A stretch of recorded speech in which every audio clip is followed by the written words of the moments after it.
Hello mga kol, welcome back na naman dito sa ating YouTube channel. For today's video mga kol, pakita natin yung ating overland concept na minivan. Ito ang D17V 4x4 Tiptronic RO6 engine DVT. So ito yung mga latest na minivan at saka ito yung pinaka-tipid sa mga gas consumption.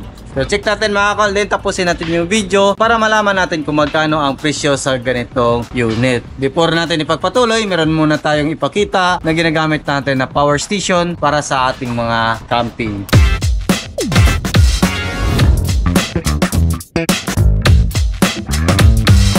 Ito yung ginagamit natin sa ating mga camping mga kol, ang EC70 Blue Witty. Ayan, turn on natin. Maganda natin yung DC niya. Dito is meron siyang USB Type-C, USB Type-E. Then dito naman sa kanyang AC output is yung ating charging. 220 volts or 1000 watts. So, yan yung mga ginagamit natin sa ating mga camping. Halimbawa, kailangan natin ng ilaw. Hindi lang sa camping to pwede mga kol, pwede din to sa bahay natin. Halimbawa, mag-brown out, ito yung the best. Pwede to pangpalit ng kuryente natin. Ang promo code natin mga kol is nasa comment section at sa description. Check nyo na mga kol para makaabil kayo ng mas mura na EC70 na Blue. So ngayon, ito yung gamit natin sa pagpailaw natin nitong ating awning.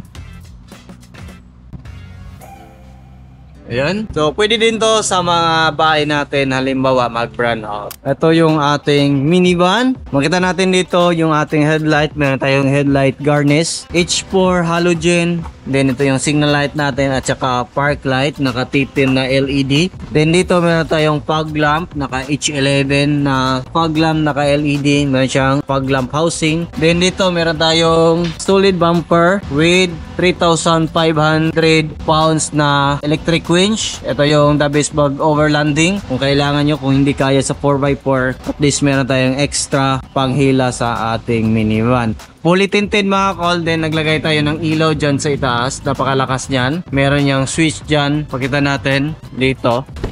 Ito yung switch natin. Yan o. Napakalakas, lalo na pag gabi. Then dito, meron tayong 180 degree na freestanding awning. Ito is pwede natin to hindi i-deploy. Yan.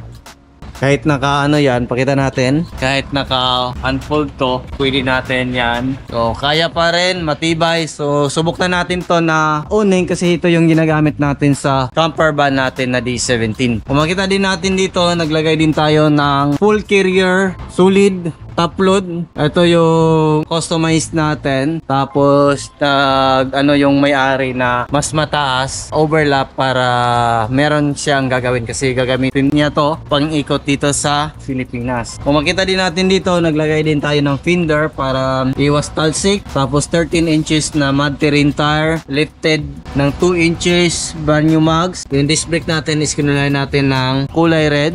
Then dito napaganda. Dito naman tayo sa likuran. Makita din natin dito yung ating brake drum, kinulay natin ng kulay red. Then lifted ng 2 inches, fully undercut yung unit natin. Dito naman sa likuran, kung makita natin, is naglagay din tayo ng ghost container, naglagay din tayo ng ladder, premium ladder, full aluminum. Tapos naglagay din tayo ng spoiler para maganda tingnan yung minivan natin. Ayan o. Dito naman naglagay tayo ng step board, naglagay tayo ng camera sa dashcam, at saka ito is yung sa stereo natin. Ito naman yung tail light natin, reverse light, signal light, park light, at saka brake light. Then check natin yung loob natin kung ano yung na-customize natin dito.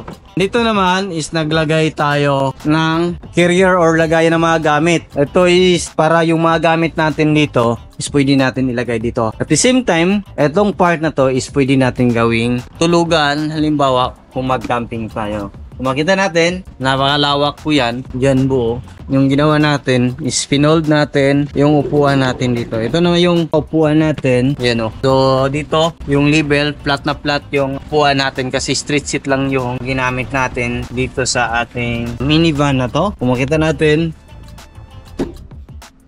ayan. So, yan yung upuan natin.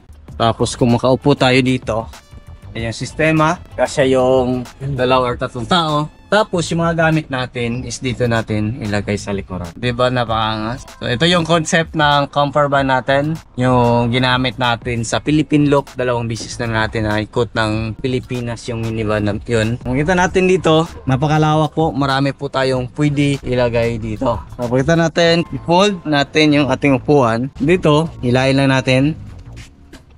Then, tulak natin yan. Tapos hilahin natin to.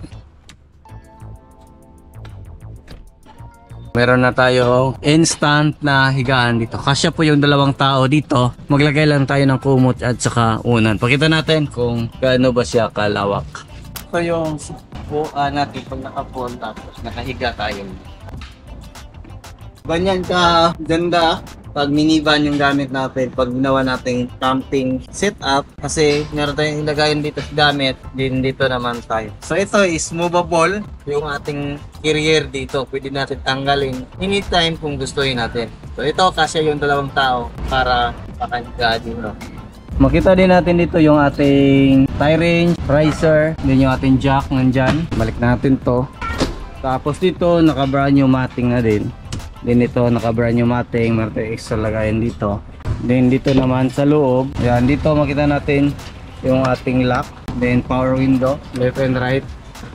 Power window switch. Meron tayong bottle holder, meron tayong extra lagayan dito. Meron din tayong cup holder dito. Then dito makita natin yung fog lamp switch natin. Ayan. Tapos ito is a blinker or color orange. Ayan, makita natin yung color orange natin. Iwanan dyan. Yan. Napakaganda. Tapos, makita natin dito 4x4 switch. Off natin. 4x4 natin. Ayan, nag-indicate siya 4WD.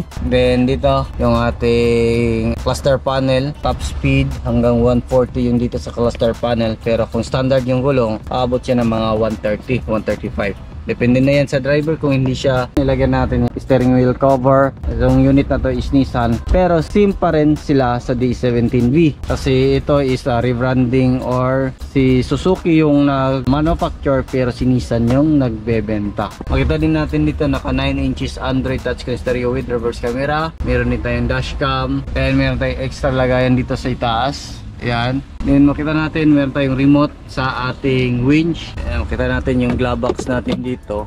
Tapos shifter, pwede manual, pwede automatic. Dito yung automatic mode. Dito naman yung ating manual mode. So plus and minus lang yung ating manual mode nito. Then aircon, blower, aircon switch dito. Then ito yung lagayan ng mga cigarette filter. Pwede din card, naka handbrake.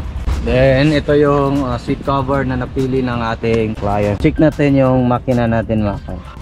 Ayan. Ito yung makina natin mga kol. Yung makina natin is RO6A engine VVT 12 valve. Kung makita natin dito yung ating injector, isa, dalawa, tatlo. Then makita din natin dito yung ating kung saan tayo pwede mag-refill ng engine oil. Then dito yung ating ignition coil at saka spark plug nandyan. Then dito yung ating oxygen sensor, dalawa. Yung ating temperature sender, camshaft sensor nandito. Then yung ating VVT solenoid nandyan. Kita natin. So timing chain, 12 valve po ito mga call, 3 cylinder. So, check natin sa kabilang side natin. Gas tank opener nandito. Goods. Makita natin bagong EGS oil. Ito yung ating throttle body, alternator, aircon compressor. Ito yung ating main fuse box.